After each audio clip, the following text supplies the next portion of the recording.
While I was in university, I took my motorbike down to pick up my wife, who was my girlfriend during this story. She worked in an office building downtown and was fortunate enough to get off work early on Friday afternoons. So I hopped on my Kawasaki Ninja and headed downtown. I called my girlfriend with the comms unit attached to my helmet to let her know I was near her office building and looking for parking. She informed me that she would meet me at the food court in the mall that is across the street from her building. Now, for reference, I always bring my helmet with me no matter what. I learnt my lesson from leaving it on my bike and having it stolen once before. The other thing is, I had a second helmet in my backpack for my girlfriend. Safety first. The second helmet will become important later. After meeting her in the food court and having a meal, we wandered around the mall, looking at engagement rings and such. She found a ring she liked very much and, yes ladies, I ended up buying it. While I dumped my wallet out on the counter and imagining my bank account emptying, my girlfriend grabbed my arm and said, "Hey, the same two guys have walked past the store for the 5th time while we've been in here, and they keep looking at us."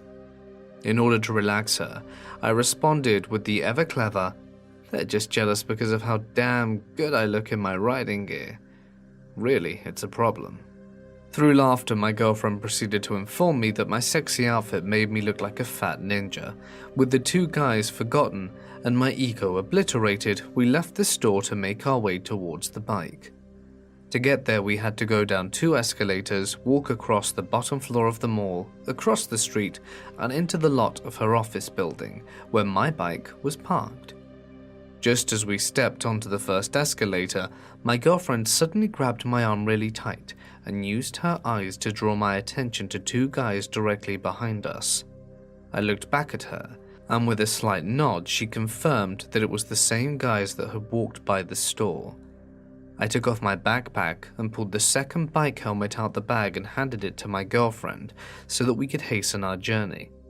As we stepped off the escalator and made our way to the second one, I caught the reflection of the 2 guys in the glass window of the stores in the mall. They were behind us all right. I could hear them making comments about my girlfriend's appearance to each other as we walked, but not quietly. Their comments were loud for other people to hear. When we reached the second escalator, my blood was boiling. It took everything in me to not turn around and face the perverts head on. My girlfriend absolutely hates conflict, and out of respect for her, I kept my mouth shut and doubled our efforts to leave. While we were walking towards the exit on the main floor, I heard it. The sentence that will forever make me paranoid. One of them said to the other, "Let's kill him and take her."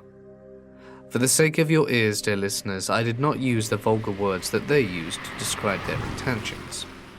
My girlfriend's grip on my bicep tightened like a vice, and then I heard it and saw it. She was sobbing, and I could see the wide-eyed fear in her face. I pushed her directly in front of me to force a faster pace out of the mall. We exited and started to turn the corner of the street, where we had to cross. My girlfriend kept looking back with a panicked voice, and she said, "They're coming." Hearing the fear in her voice made something snap. I shut everything out and went cold. As soon as we got out of the corner, I forced my girlfriend around it and went against the wall. I looked at her, and she looked right back at me. We ran. I took the helmet that she was clutching in her hands with a firm grip. She took off across the street heading for the bike, and I stood there waiting.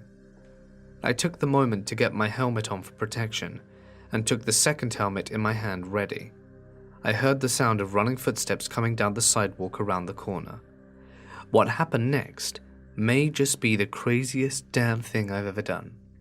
Before I continue with the story, ask yourself, if you heard those words from 2 perverts following you and your loved one, would you play it off as them being punks trying to scare you, or would you take it as seriously as a heart attack, like I did?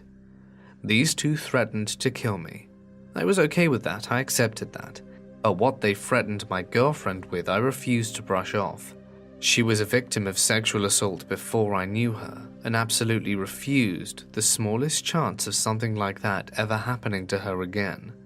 As soon as the two guys neared the corner, I stepped forward and gave them the universal sign for slow down by taking a swing. Let me be the first to tell you that when a motorcycle helmet meets a person's face, that's the start and the end of a fight. Period. No, I didn't end his life, but I guarantee the guy felt like I did. Pervert number 2, at my surprise, didn't even flinch at the sight of his body being destroyed. He threw some punches and I took those punches. We locked arms and he slammed me into the wall. I pulled my head back and headbutted the guy with my helmet on. He stumbled backwards and I seized the moment and kicked him on the side of the knee and threw some punches of my own. At this point, my girlfriend had made it back to the bike and had called the authorities. Being downtown, they came quick. Now here's the part I regretted. I grabbed the helmet I used to take down pervert number 1 and sprinted to my bike. I didn't wait for the authorities to arrive, with the story my girlfriend gave to the police. The two guys left broken on the sidewalk with lots of witnesses. I figured the smart thing to do was head directly to the bike and take my girlfriend away from the horror show. The two perverts ended up being arrested and taken away. Apparently they had a history with law enforcement. Luckily, I was not thrown in the back of a police car for being the first one to dish out damage. Witnesses, their prior offenses, and security camera evidence from them all saved my ass. I meant it wholeheartedly that I was willing to go to jail to protect my girlfriend from two predators. The following summer, we got engaged and I got her a new helmet. I threw the old one out as it was a constant reminder of that scary event. I'm not sure what the pervert do or are up to these days, but for their sakes, let's not meet again. Because if we do, you can bet your life I'll have my helmet with me.